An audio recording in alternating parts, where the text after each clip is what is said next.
16 ጊዜ እስከመገረፍ ድረስ ያውም ከሊቶስ ጥራን ከቀራንዮ መስቀል እስከመሰደድ ድረስ ያውም በ5 ችንካር እስከ መቸንከር ድረስ ብቻ አይደለም እንደ ሰው እንደ ፍጡር መቃብር እስከ መውረድ ድረስ ዋጋ የተከፈለብን ውጭ የእግዚአብሔር ፍጥረቶች ነንና እንደዚህ እግዚአብሔር ያዝናል። ባለዕዳ ስንሆን እግዚአብሔር ያዝናል።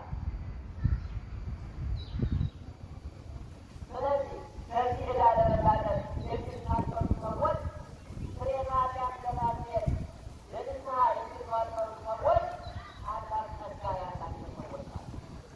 ትልቁ ጸጋ አስፈላጊ ጸጋ ትልቁ ለመጀመሪያው ትልቁ ጸጋ ፍሬና ኃጢአትን ከእግዚአብሔር ዘንድ ማግኘት ነው። በወንጌሎቹ በካህናቱ አማካኝነት ይሄ ገባን አንድ ምናምናይና ትምህርታችን ይቀርማል። የማቴዎስ ወንጌል ምዕራፍ 26 ላይ እናገኛታለን።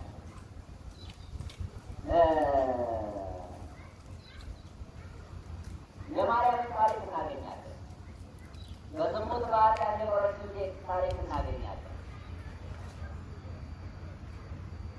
ይህች ሴት በዘመኗ ሁሉ በኃጢአት የኖረች በዝሙት የኖረች ሴት ናት።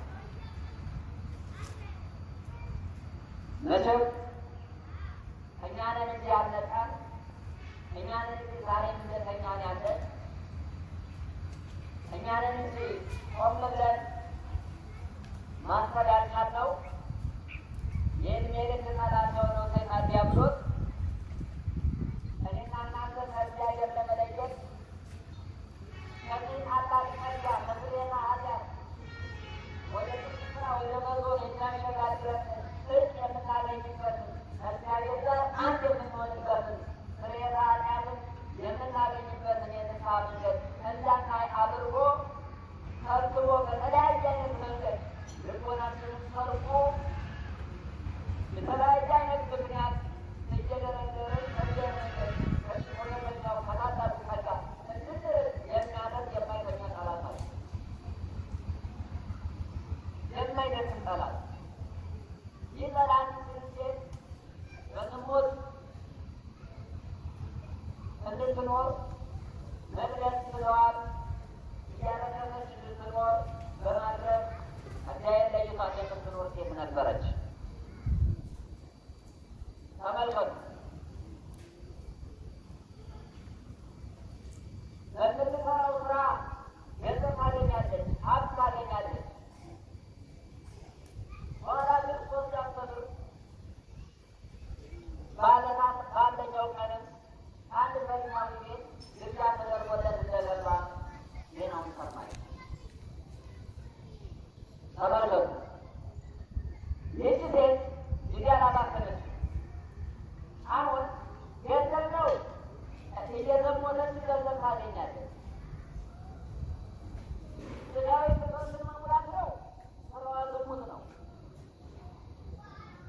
አሁን የሌላት ታላቅ ጸጋ አለ በእጇ ያላዘችው፣ ነገር ግን ለዘላለማዊ ሕይወት የሚጠቅማት እግዚአብሔርን እንድታገኝ የሚረዳት ሕይወቷን የሚቀይርላት አንድ ታላቅ ጸጋ ያስፈልጋታል። ያን ፍለጋ ወደዛ ፈሪሳዊ ያን ጸጋ የሚሰጣት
ያለው ባሪያው ሰው አምኖት ታዲያ ከዚህ ወጥመድ ማን ይድናል አሉ። ማን ይድናል ከዚህ ወጥመድ? ሁሉንም ተቆጣጥሯቸዋል።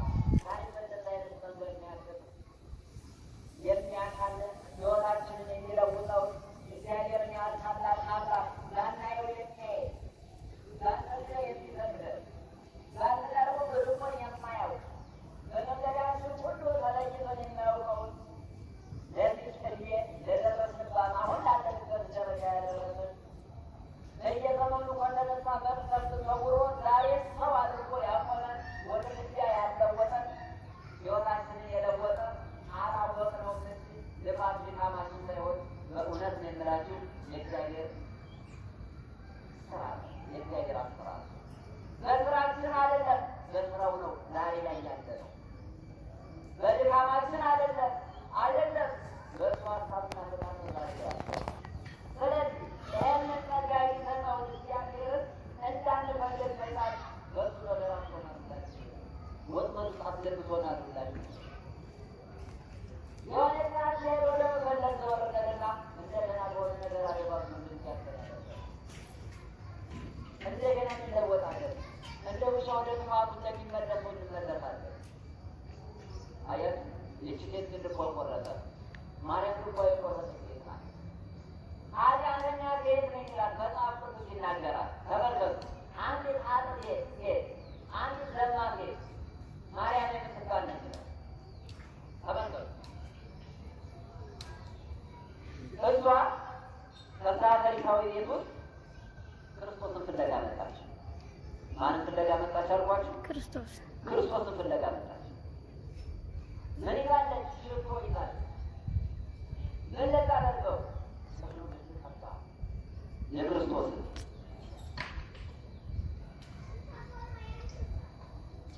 እግሩን ልትቀባ።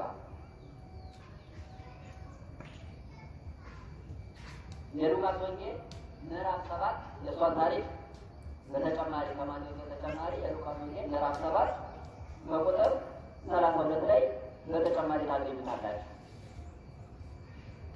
ቁጥር 32 ላይ በተጨማሪ ከ30 ጀምራችሁ ታነቡ ታገኙታላችሁ።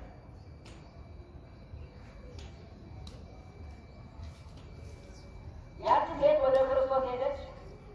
እግሩን እያጠበች በእንባዋና በሽቶው እየቀባች በፀጉሯ እያበሰች ምሕረትና ይቅርታን የሌላትን አልኳት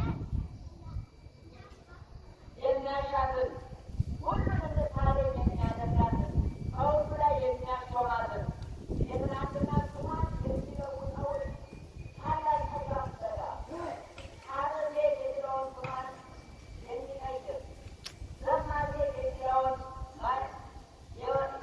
ዓለማዊ የኃጢአት ማይረግ የሚያስወግድ ታላቅ ጸጋ ፍለጋ ይህ ታላቅ ጸጋ ወደሚሰጠው ወደ ቀደው ማለቤ ወደ ቀደው ምሳሌ ወደ ክርስቶስ ገመገብ አይነት እግሮች አስፈልጉናል።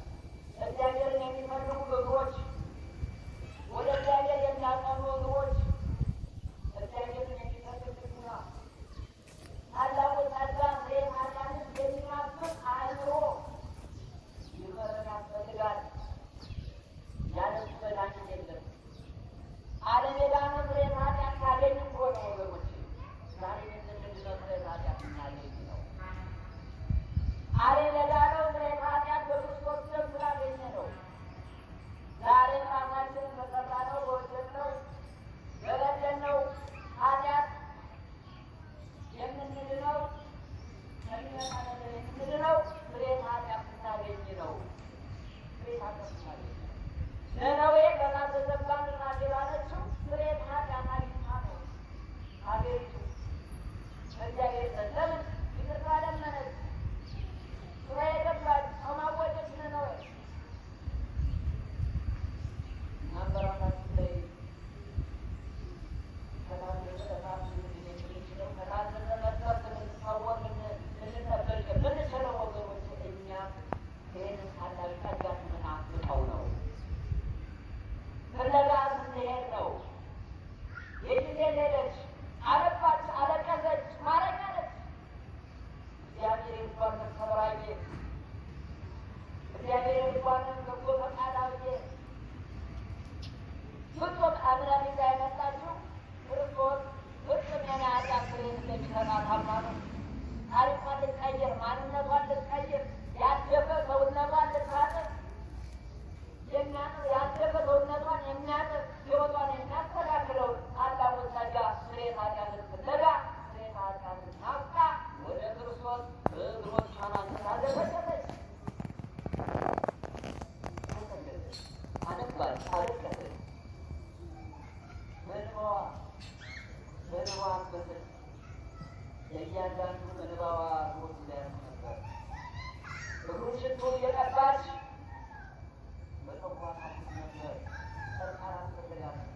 ታውቃታለህ ማለት ነው።